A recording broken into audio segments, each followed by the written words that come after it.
I now recognize Mr. Nuccetelli for his opening statement. Good morning. Thank you, Chairwoman Luna, Ranking Member Crockett, and members of the task force for giving us the opportunity to testify today. My name is Jeffrey Nuccetelli. I'm a former military police officer with 16 years of active duty service in the U.S. Air Force. I'm here today because the American people have both the right and the responsibility to know the truth about unidentified aerial phenomenon. That truth remains hidden, classified and silenced by fear, retaliation, stigma, and confusion. Today, we are here to help break that silence. Between 2003 and 2005, 5 UAP incidents occurred at Vandenberg Air Force Base, home to the National Missile Defense Project, a top national security priority. At the time, we were conducting launches deemed by the National Reconnaissance Office as the most important in 25 years. These were historic launches. These facilities were vital, and they were repeatedly visited by UAP. Each incident was witnessed by multiple personnel, documented, investigated, and reported up the chain of command. We sent information up, but we got no guidance down on how to handle these events. I personally witnessed one of these events and investigated others as they occurred. 6 other service members have provided me with the information that I will share with you today. The incursions began on October 14, 2003, when Boeing contractors reported a massive glowing red square silently hovering over 2 missile defense sites. After several minutes, it drifted further east onto the base and vanished over the hills. This event, now known as the Vandenberg Red Square, was referenced by Representative Luna at the first hearing on this topic. Official Air Force records of this event are in possession by Aero and the FBI. Later that night, while I was on duty, security guards at a critical launch site reported a bright, fast-moving object over the ocean. I responded to the incident. Chaos ensued over the radio as the object approached rapidly. I heard my friends screaming, "It's coming right at us, it's coming right for us, and now it's right here." Moments later, I heard them say that it had shot off and was gone. When I arrived on scene, I talked to 5 shaken witnesses who described a massive triangular craft larger than a football field that hovered silently for about 45 seconds over their entry control point before shooting away at impossible speed. About a week later, another patrol reported a light over the ocean behaving erratically. Believing it might be an unannounced aircraft, they declared an emergency, and an armed response force responded. Before the forces could arrive, the object descended and either landed or hovered on our flight line and then took off again at impossible speed. The witnesses to this event were threatened and intimidated afterward. They were told to keep quiet and think about what they were reporting. After that, things did get quiet until about 2005, when another patrol reported a massive triangular craft larger than a C-130 silently floating over the installation. He watched it for a few minutes. It traveled west and disappeared into the night. And then I had my own encounter, again in 2005. I was off duty, sitting in my backyard with 2 other police officers when we noticed what first appeared to be a satellite in orbit, but it wasn't acting like a satellite. The light was strange, it was pulsing, and then it started to maneuver. It dropped in elevation. At times it would vanish from view and reappear in a different location in the sky, and eventually it reappeared 200 feet over my house. It was a 30-foot diameter sphere of light. My friends and I watched it for a moment, and then it gently accelerated and traveled up and disappeared into the stars. These events profoundly changed my life and the lives of my friends. We stand at a pivotal moment in history. The question is no longer whether these events are real, but whether we have the courage to face them. True leadership requires vision, a willingness to confront the unknown with transparency and resolve. So I ask the Congress to help we, the people, enact this vision. There are 3 goals: fund independent research and treat UAP study with the same seriousness as we would any other scientific field. 2, end secrecy and overclassification. Transparency is the foundation of truth. Without it, witnesses like us are dismissed. 3, protect the witnesses. Many stay silent out of fear for their careers, reputations, and the safety of their families. Protect them, and you will embolden others to join this cause. These phenomena challenge our deepest assumptions about reality, consciousness, and our place in the universe. Exploring them can unlock transformative breakthroughs in technology, biology, and human understanding. Let this be the moment when America chooses courage over fear, transparency over secrecy, and progress over stagnation. Let's show the world that our nation leads not only through strength, but through fearless pursuit of the truth. Thank you. Thank you, Mr. Nuccetelli.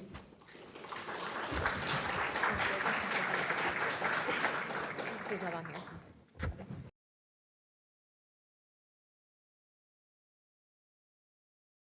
I now recognize Chief Wiggins for his opening statement.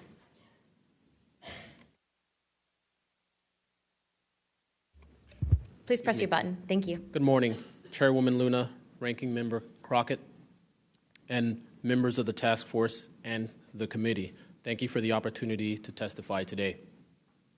My name is Alexandro Wiggins. I'm an active duty U.S. Navy Operations Specialist, Senior Chief Petty Officer, father of 3, and dedicated American testifying today in my personal capacity.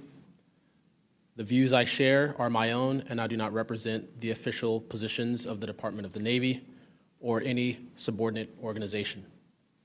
On the evening of February 15th, 2023, at approximately 19:15 PST, in the Whiskey 291 warning area off the coast of Southern California, I was serving on board USS Jackson.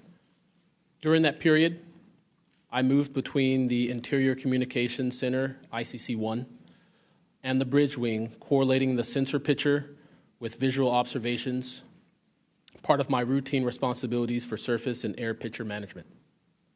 What I observed and what our crew recorded was not consistent with conventional aircraft or drones as they appear on our system. A self-luminous tic-tac-shaped object emerged from the ocean before linking up with 3 other similar objects. The 4 then disappeared simultaneously with a high synchronized, near instantaneous acceleration.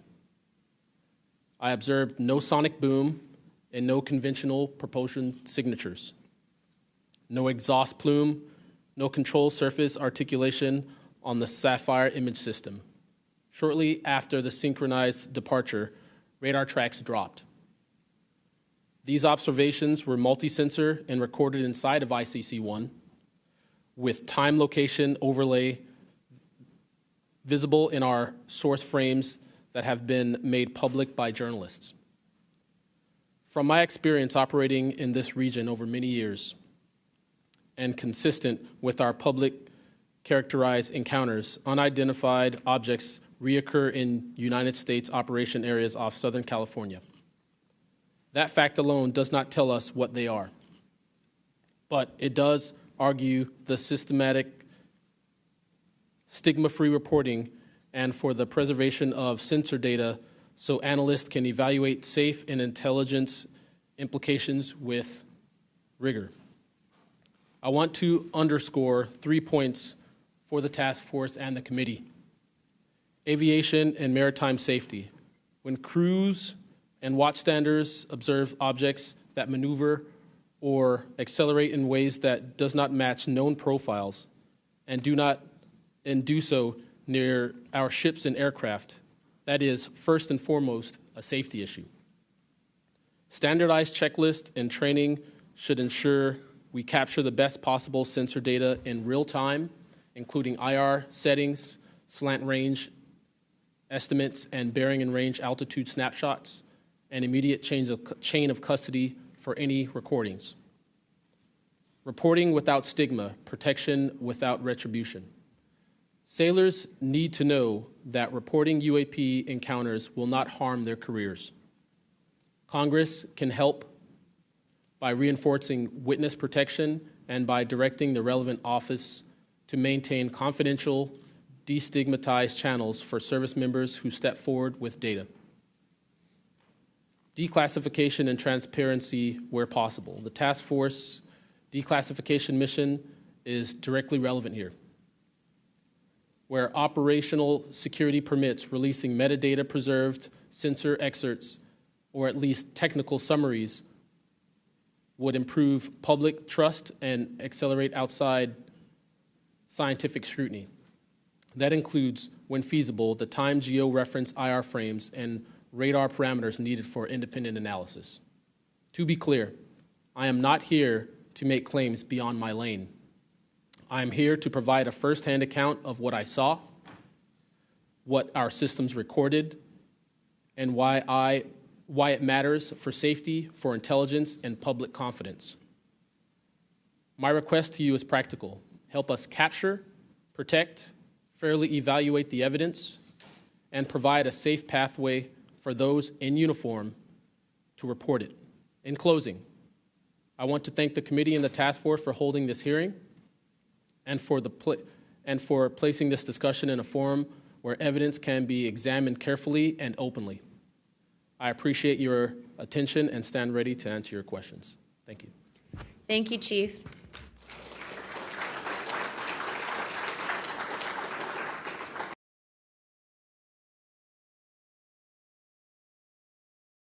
I'm George Knapp, Chief Investigative Reporter at KLAS TV in Las Vegas. I began my pursuit of this weird mystery way back in 1987, and for 38 years, I've always approached this as a news story. It's not a matter of faith or belief. To me, it's a story, and it's an important one. I'm proud to be here alongside these witnesses today, men who have seen strange things and stepped forward to tell the world about it. Whistleblowers and witnesses who step up are routinely insulted, belittled, or worse. They risk their reputations, their careers, their clearances, their livelihoods, and sometimes much more than that, even their freedom. I know that one of the goals of the task force here is to figure out ways to protect whistleblowers and witnesses, and it's a tall order because so many of the things that happen to witnesses like these are extra-legal. They're carried out by persons unknown, as Mr. Dave Grush, sitting up at the top of the room, knows all too well, including events in recent days that have happened to him. I want to share a couple of things that I've learned along the way on this long journey, and I submitted most of that in written form because I estimate that my statement here today would take about 4.5 hours, so I'm going to try to jump over and touch on the more important salient points. I submitted a detailed written statement for the record, and we'll go into a lot of that here, but the public has been told over and over since the late 40s, there's nothing to worry about here. These mysterious craft seen by millions of people in the skies, in the oceans, over the land are not real. They're not a threat. The witnesses are wrong. They're crackpots. Don't believe it. That changed for me. What got me hooked is the paper trail. Documents that were squeezed out of the U.S. government after the FOIA, Freedom of Information Act, became the law of the land. And those documents paint a much different picture than what the public, the press, and Congress have been told over many years. The documents from military and intelligence personnel behind closed doors admit that, quote, these things are real. They're not fictitious. They can fly in formation. They're evasive, and they outperform any aircraft known to exist, including ours. The public, of course, as I said, has been told something much different. Back in 1989, I reported about a guy named Bob Lazar, who claimed that he worked at a facility dubbed S4 out in the Nevada desert, very near to Area 51. He said he was part of a reverse engineering program. He said there are alien craft that will be taken apart to figure out how they operated out there, and that was a pretty tall order. I had clearly taken a dive into the deep end of the pool there. But in the years since then, I've interviewed dozens of other people, and I've detailed what their testimony has been in the written statement. They include Senator Harry Reid, Senator Howard Cannon, also of Nevada, a guy named Al O'Donnell, who was the first general manager of EG&G in Nevada, which managed the Nevada test site, which blew up hundreds of nuclear weapons. There's a guy named Dr. James Lukatsky, who was a career scientist with the Defense Intelligence Agency, who was the guy who initiated a program called AWSAP, Advanced Aerospace Weapons Systems Application Program, which is, as far as we know, the largest acknowledged UFO program ever funded by the U.S. government, which put together an amazing pile of information that members of this committee and the world, most of which have never seen. The DIA still hasn't released 95% of what was prepared by that program at a cost of millions and millions of dollars. The one name I do want to bring up in this session, though, is Robert Bigelow. So looking into the idea of crash retrievals and reverse engineering, while AWSAP, that program, was active, the DIA's contractor, Robert Bigelow of Las Vegas, made a bold attempt to acquire physical proof of UFO crashes. It's been widely reported and suspected that Lockheed Martin is one of the contractors, the defense contractors, that has held this stuff, stored it away in secrecy, and tried to figure out how it works. I have confirmed on the record that Robert Bigelow and a trusted colleague from AWSAP met with and negotiated with senior executives at Lockheed Martin and hammered out a deal wherein Bigelow's company, Bass, would receive a quantity of unusual material that had been stashed away and protected at a facility in California. That material was not made here. I want to move on now to the Russia files, because that was going to be sort of the central impetus of what I was going to talk to you about today. Back in the early 90s, I got into Russia, met with a number of their defense officials, Ministry of Defense and others, who confirmed for me that Russia had been doing the same thing that the United States had been doing, that is, secretly studying UFOs while publicly saying something completely different.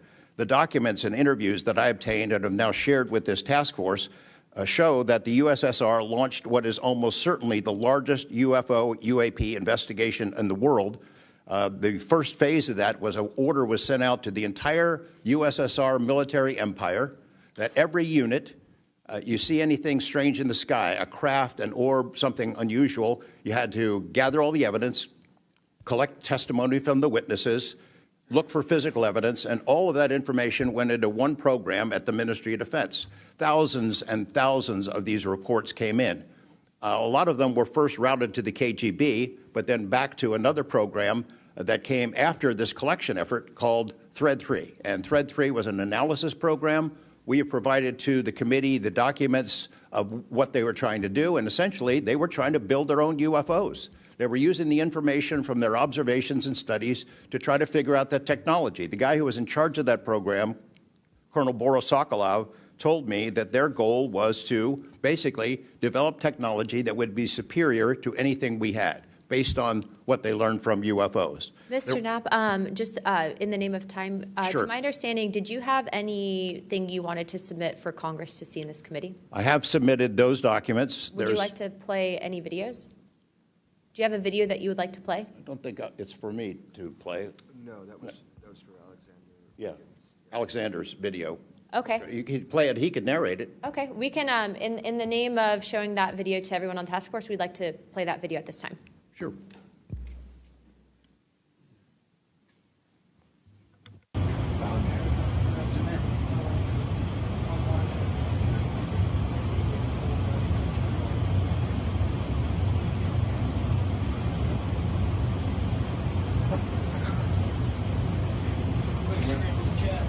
Wouldn't surprise you, I tell you. You call it the VVSS team. Yeah, like 22,000 feet.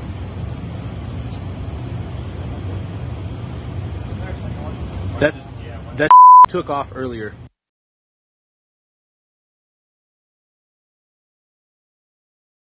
On the base, I lived in the barracks. There was a little smoke pit outside. I was there on the telephone and looking across to the flight line, and I see a white light pop up and stop about 100 feet in the air. I thought it was a weather balloon. I've seen tests from there before, weeknight, normal thing, not surprising.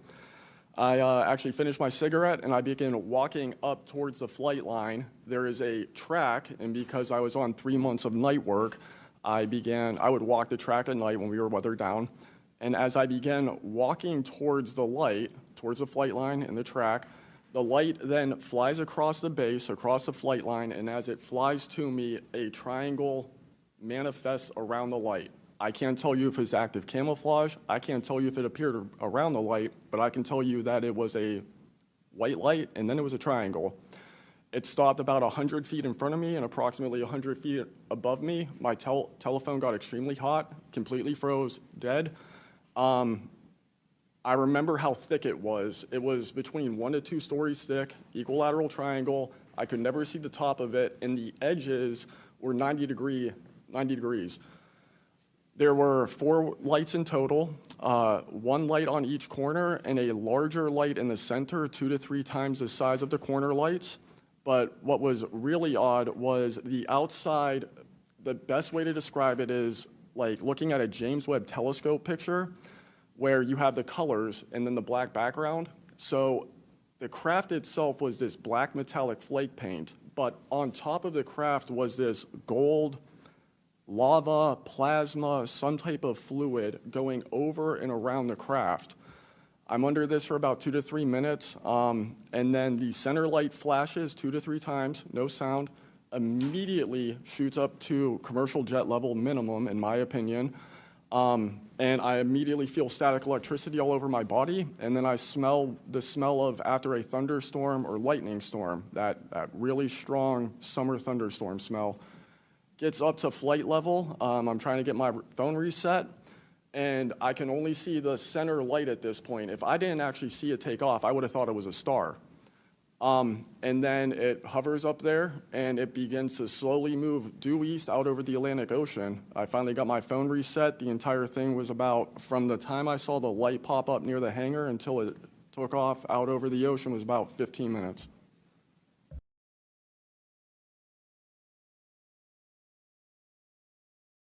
I want to cue up a video that I've been given. And as before it starts, I'm going to describe, this was taken October 30th of 2024. This video is of an MQ-9 drone tracking an orb, or this object, off the coast of Yemen. You'll see that another MQ-9 launched a Hellfire missile. That you cannot see that drone. And so I'm not going to explain it to you. You'll see exactly what it does.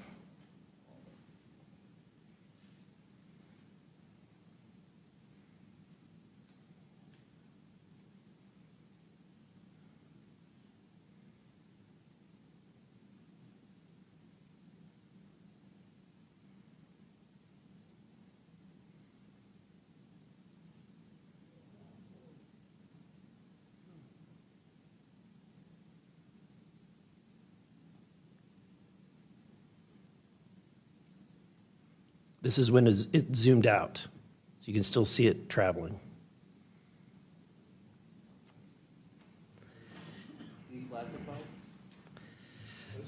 So, Mr. Knapp, have you heard about events like this occurring, and what information might you have? I have heard about events like this. I have heard about this event. Jeremy Corbell and I talked about it in one of our episodes a while back. We did not have the video, though. There are servers where there's a whole bank of these kind of videos that Congress has not been allowed to see, that the public hasn't been allowed to see. Occasionally, some of that stuff gets out in the wild, and it comes our way. It should be going to you. The public should be seeing this stuff. And why you're not allowed to, I don't know. But that's a Hellfire missile smacking into that UFO and just bounced right off. And it kept going. It kept going, and it looks like the debris was taken with it. Yeah, what the hell is that? What again, flies like that? Again, I'm not going to speculate what it is, but the question is, why are we being blocked from this information consistently? Real quick, I'd like to ask the committee to replay that video that Burleson had played earlier. I want to ask every witness here, specifically ones that have sensor training or have been able to recognize some of this movement, real quick. So if you guys can please roll that real quick.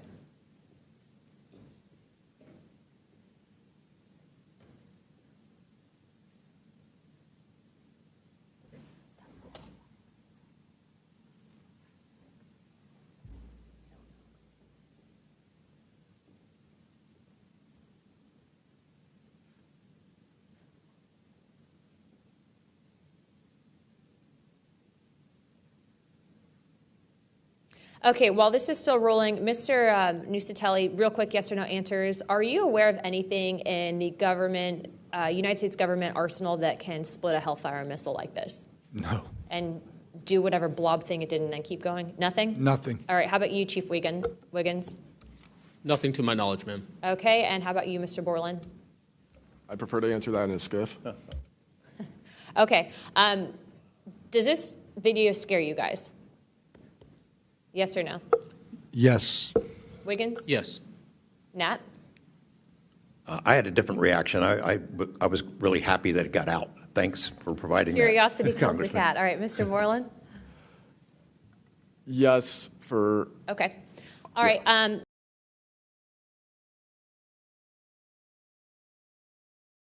Mr. Knapp, in your testimony and in this document, you detail an event that happened in Russia where their nuclear missiles were activated, and we were close to a World War III at that time, which is startling to hear. It's also good to know that as we have investigated the JFK files as well, that we're learning that that there was a document that was sent between Russia. There was an agreement between Russia and the United States that if they were to see some unidentified objects over sensitive sites, that they would report it to each other. Are you familiar with that document? Yes, I'm also familiar with the rhetoric, public rhetoric between President Reagan and Gorbachev at the time, too, that they traded statements about wouldn't it be something if we were threatened by something from way outside, how we might work together. I know for sure that they had conversations about it, and I know we did reach an agreement to try to lessen the possibility that us detecting a UFO or group of UFOs would not be mistaken for a bunch of Russian missiles. There were exchanges of that sort that went back and forth. Yeah, and I can imagine this is, to me, the validity of this document is underscored by the fact that Russia would not want this to be known. They absolutely would not want to know, the public to know, or the United States to know that there was a vulnerability in their missile systems. Would you agree? Absolutely. And, you know, and we had many similar incidents at our nuclear weapons facilities here that have all been sort of swept under the rug. But it's pretty scary when you take down 10 missile silos during tense times and you don't have a better explanation for it than it was a special test of security mechanisms or using EMPs, which is a preposterous explanation.